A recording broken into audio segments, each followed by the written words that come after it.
You are listening to N.A.M.E Broadcast Radio, serving top professionals from all over the globe, with our international host, Mr. Steve Barron. Good afternoon. Welcome to N.A.M.E Broadcast Radio. This is Steve Barron, your host.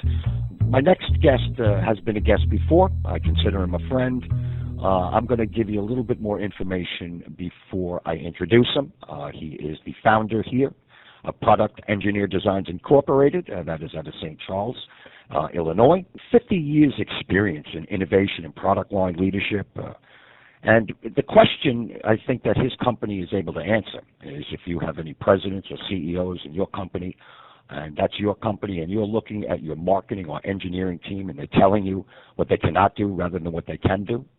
Do you ever hear them say, why didn't we think of this? When your competitor brings out a new product in your category or even opens an extension with new products. So I'm going to introduce him again. He's been with us before, the founder of Product Engineer Designs Incorporated. My friend is James Montagnino. James, thanks for being with us. How are you doing today? Good, Steve, and I thank you very much for the introduction. Nice to be with you again. Sure. We got a lot of work here. I'm going to go through it with you, and I know you've been with us before, and I want our listeners to remember this is a great company. We've done it before, but for those who haven't, let me dial the clock back a little bit, and we're going back about 40 or 50 years because you have a lot of experience in innovation. Tell me what led you into this particular industry. Basically, it was an extension of what my father always saw in me, where he always supplied me with all kinds of, let's say, tools, woodworking equipment, models, etc., because he always saw that I wanted to, create things that didn't presently exist as far as the toys and household items that we had around the house. So I was kind of let loose to, play with things and put things together and create objects, whether it be just as a toy or be a way to entertain myself. When I got into high school, I looked at the design drafting area and I said, this is something that interests me. I found that it was, a thing where visualization of, ideas in your head was something that the average person lacked. And since I was able to visualize three-dimensionally what I wanted to do, I was always able to then put it down on paper. And that gave me a very good creative start in the field. I think that's really what drew me into it. I originally started out as a tool and machine designer, but found that that was a little too structured and a little too direct in what people wanted, and I liked more of the out-of-the-box type of thinking. Okay, and listen, that's generally what they call innovation. I presume that out of the box, that's what they call it. Now, I know you got 50 years experience, really product line leadership, and you have 140 plus patents. So give me a little insight on some of those patents. Not obviously 140, but let us know. Well, I think last time when we spoke, we talked about, the areas of business machines, but let's talk a little bit about personal care. In the late 1980s, I was brought down to a company in Texas, as their vice president of new products. And we took a company that had no innovation, no engineering, built an engineering department, and innovated a product called Hot Tools. Hot Tools was basically a system where we used temperature feedback to adjust the actual wattage of the curling irons, straighteners, etc.,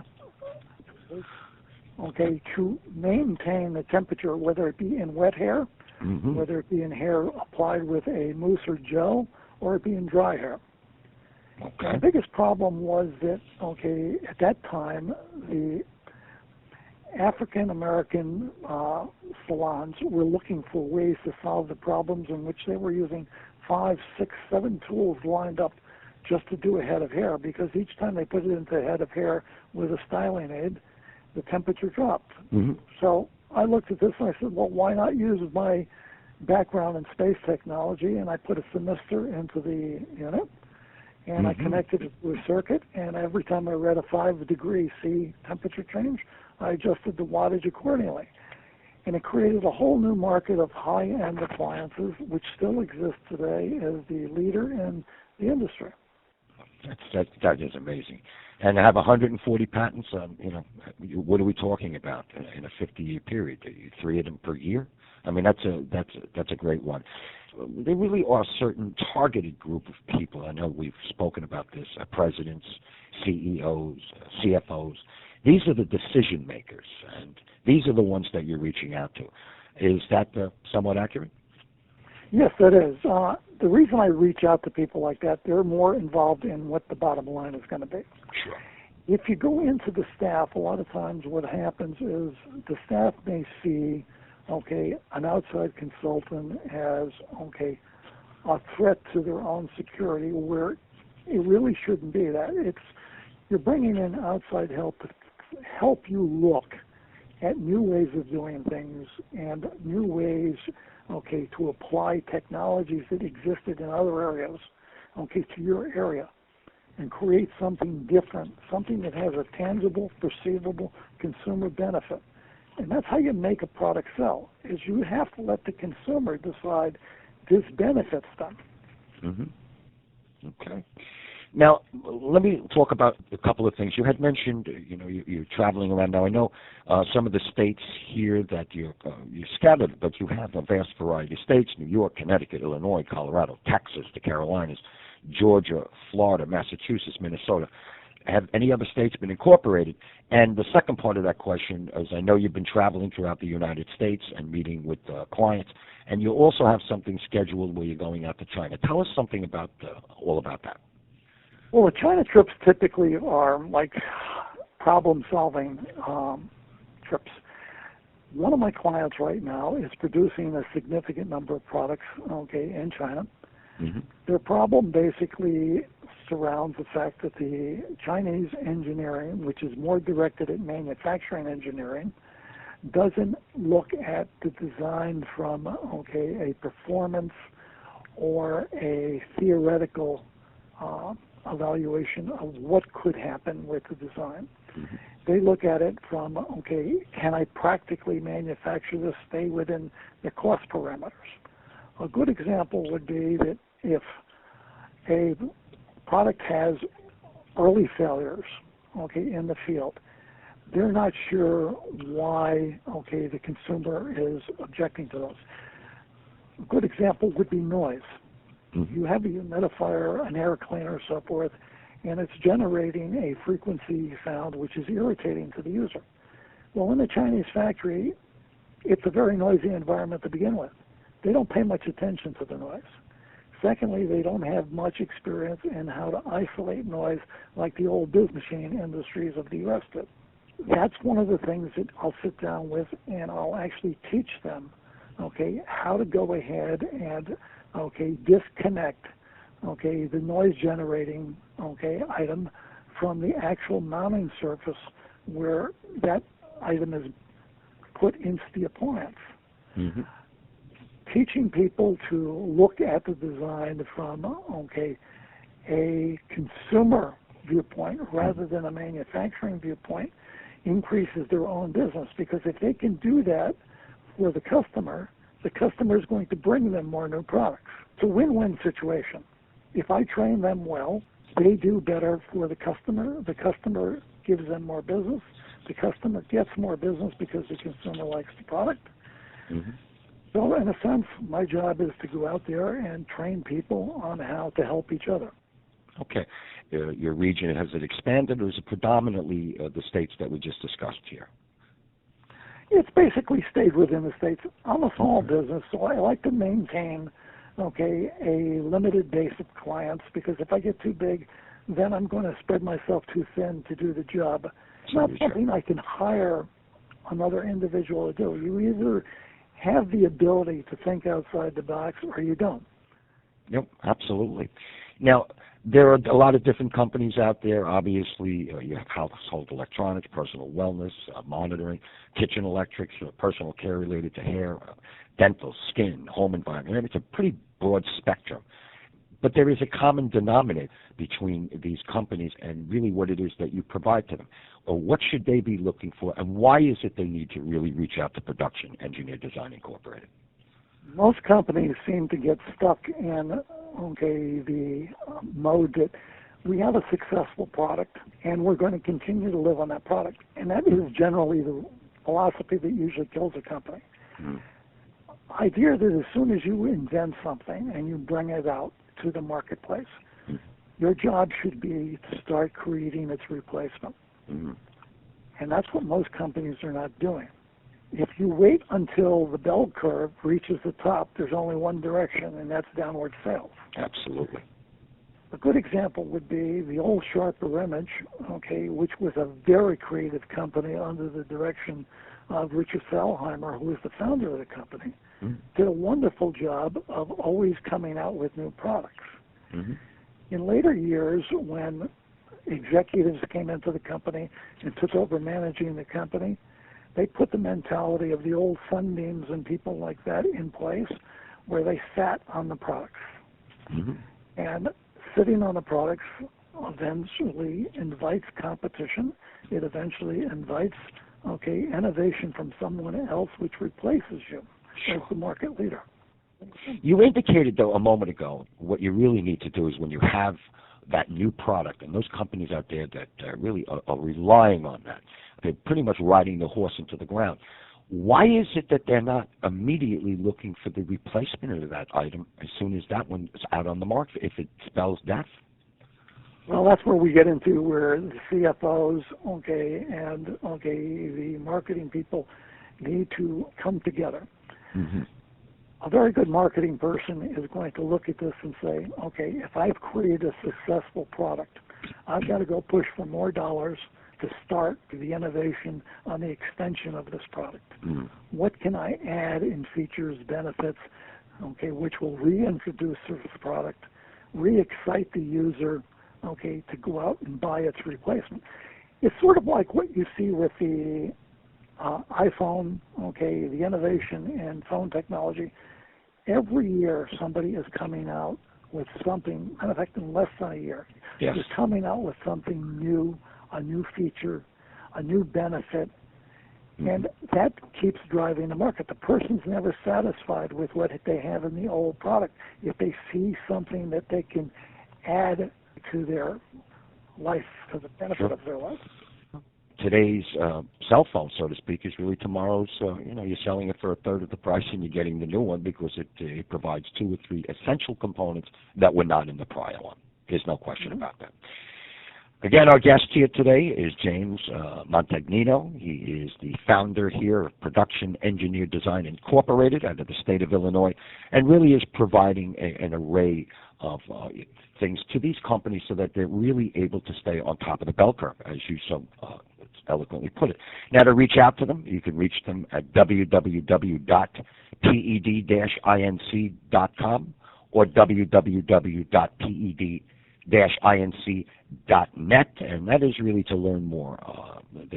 The PED's background in multiple areas of technology, consumer products, scientific instruments, business machines, aerospace, video technology, tool and die, air cleaners, humidifiers. It goes on and on and on. Is there something happening now within your company? Is there something new? I mean, are you working toward another goal?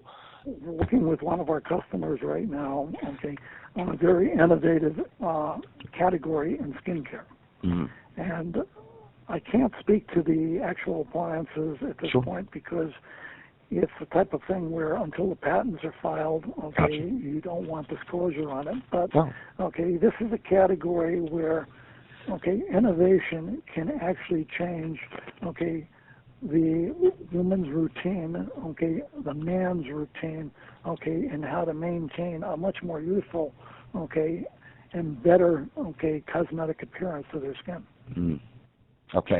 When you're talking about cosmetics, you're talking about a billion-dollar industry. You would know better. Maybe it's a multi-billion. I mean, everybody's looking for something that is going to make it a little bit better than the one prior. And that goes back to really what you were saying. You really need to, supply the new product and really be the first in line for the backup before somebody really beats you to the punch. No question. Well, one of the things I should mention is it Sure. helps a lot of companies, and that's what I do for them, is I sit down with them and I help them write a strategic plan. Okay. And having a strategic plan, okay, on how you want to grow your business, what the next compartment product is going to be to extend your business. Mm-hmm. Okay, so you're actually sitting there writing the plan for them, with them, pretty much side by side. You're meeting with these CFOs, the CEOs, and you're going through an entire plan for them. And it makes it easier so that they're not trying to deal with the minutia of what it is that they're bringing you on board to do, so they can actually effectuate their position. There's no question about that. Listen, I've always been intrigued. I've had you on here before. You've got over 50 years experience in innovation and product line leadership, backed by over 140 plus patents. Really, that does give your firm a competitive advantage, really with an out-of-box identification. Is there something that you feel is a common denominator, besides the fact that companies are trying to rely on that one product, something else out there that maybe is a mistake that they find that in the end of the day they really wish they would have reacted and reached out to a company like Production Engineered Designs? Most companies operate, okay, within the parameters, let's say, of a budget. Mm-hmm. And that budget usually says, can I afford to go out and hire the talent, okay, I need to run my engineering department? They don't typically think, okay, they can go out and find an individual to actually consult for them where they're not absorbing the overhead of that person. Mm. And that's the service, okay, I like to bring to people. Show them you can do this very economically with only, okay, a limited amount of time. I can actually help a team, okay, formulate a new way of looking at, okay, product development. Mm-hmm. And if you teach people well enough, okay, they don't need to keep coming back to the well. They can start to go on their own. And that's really what it is I've developed a lot of customers where, okay, my interface with them now is, okay, a minimal amount of consulting time, Sure. just as guidance, rather than, okay, a heavy amount of consulting time to initially get them there. Okay. That's great. And every time I talk to you, I learn more. Maybe someday I'll be qualified. You could hire me, because I learn more, and it really it's very, very enlightening. That how fragile a successful business really can be, or is, if you're not really ahead of the curve. Our guest has been James G. Montagnino, the founder here, Production Engineered Designs Incorporated, and that is out of the state of Illinois, St. Charles. And again, I want to stress this point. If your marketing or engineering team is busy telling you what they cannot do rather than telling you what they can do, and if you find that you hear them say, why didn't we think of this? And a competitor brings out a new product in your category or opens a category extension with a new product, if the answer is yes to any of those, you need to reach out to Product Engineered Designs Incorporated.